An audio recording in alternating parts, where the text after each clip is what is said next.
Germany was on the brink of economic collapse before World War II. Despite massive military spending, by 1939, their foreign reserves were depleted and they were defaulting on loans. Desperate, the Nazi regime looked outwards, first annexing Austria and then occupying Czechoslovakia. From these conquests alone, they boosted their official gold reserves by an estimated $71 million between 1937 and 1939. But this was just the beginning. The Nazis systematically plundered nations they conquered, stealing an estimated $550 million worth of gold from foreign governments during the war. This figure doesn't even include the staggering quantities of valuables they looted from private citizens. The full scale of this theft still remains a mystery.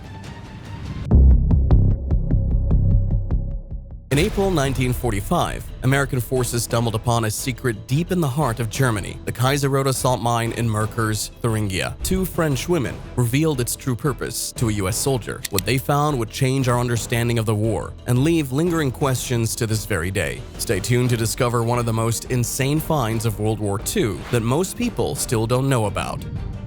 The Allies weren't fighting a war just of bullets and bombs. It was a war of resources. They knew the Nazis had amassed monstrous wealth through conquest, plundering the central banks of occupied nations. Intelligence whispered of secret shipments, gold bars disappearing, flowing to neutral countries to buy the machinery of war. But even with those sales, the Nazis were believed to hold a vast quantity of gold. If the Allies could cripple this reserve, they might cripple the German war effort entirely. For years, Berlin's Reichsbank was the beating heart of this illicit fortune. Then came the bombs. Allied raids started to increase in 1943, forcing the Nazis to scatter their precious hoard across smaller branch banks. As 1944 turned into 1945, the Allied advance and relentless bombing raids made Berlin increasingly dangerous. The gold had to go even deeper. At the same time, staggering sums of Reichsmarks, the German currency, were also being dispersed to branches to keep the economy afloat. This economic exodus reached fever pitch in February 1945. On the 3rd of that month, nearly 1,000 American bombers hammered Berlin.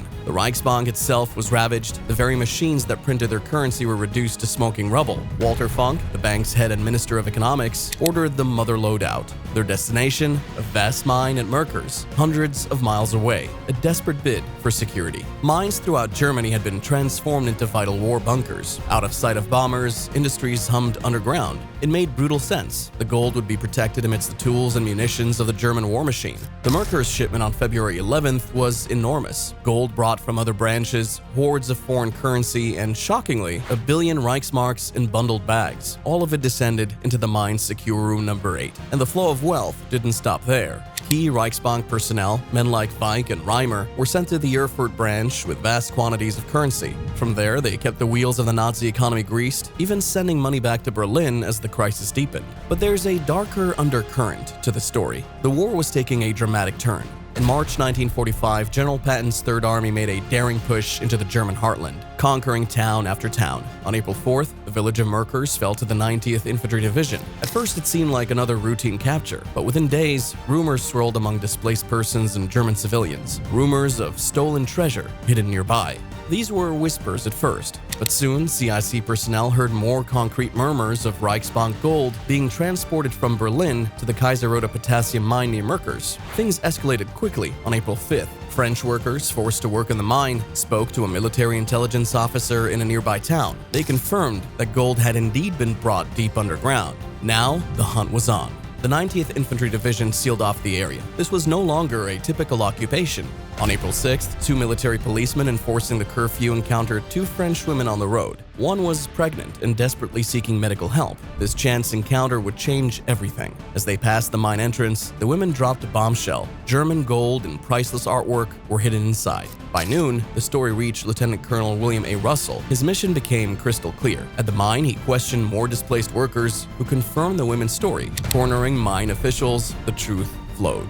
They admitted to gold, to priceless paintings, even revealing the presence of a Berlin museum curator named Dr. Paul Ortwin Rave to care for the treasures. But that wasn't all. Werner Weick, a Reichsbank cashier, chillingly confessed that the mine held the entirety of Berlin's gold reserve. The discovery sent shockwaves through the ranks. Lieutenant Colonel Russell wasted no time. Every entrance to the mine was swiftly locked down, tank reinforcements rumbling in as night descended. Was it true? Had they really stumbled onto the heart of the Nazi economic machine? For those soldiers at Merkers, Merkers, the anticipation must have been electric. This could be the break they needed, the blow to cripple the German war effort. Meanwhile, the story wasn't just a military secret. On Sunday morning, far away in Paris, an officer named Colonel Bernard D. Bernstein read the incredible tale in the military newspaper, Stars and Stripes. Sunday morning saw division engineers take action. Explosives blasted a hole straight through the vault wall. What lay beyond was breathtaking. A massive room, 75 feet wide and stretching 151 feet into the darkness. Inside, they discovered a staggering haul: 3,682 bags of German currency, 80 bags of foreign money, 8,307 gold bars, 55 boxes of solid gold, and thousands upon thousands of gold coins. And that wasn't all. Silver bars, a bag of platinum, and 8 bags overflowing with gold rings. But the most disturbing of all was 207 bags filled not with precious metals, but with stolen belongings, the twisted plunder the Nazis had stripped from their victims. By Sunday afternoon, Bernstein was armed with direct orders from Eisenhower himself. Verify the find, secure it, and get it out of there. The clock was ticking. Merkers was destined to become part of the Soviet-occupied zone. He reached Patton's Third Army headquarters at noon on Monday, and the scramble to find a new secure location began. After a day of frantic searching, Bernstein settled on the Reichsbank in Frankfurt. It seemed fitting that the stolen wealth be secured in the very heart of the Nazi financial system. The treasure wasn't just left in the vault. On April 14th, McSherry ordered a quick inventory of the gold, silver, and currency. It was a staggering sight. Eisenhower himself cabled the War Department with an estimate just days later. His chief of staff valued the initial find at over $520 million, noting the presence of the stolen belongings of Nazi victims and suggesting their use as evidence in war crimes trials. Bernstein was back in Frankfurt by April 17th or 18th. There, he made another shocking discovery: the Reichsbank's secret account books detailing gold shipments and locations. This was a treasure map.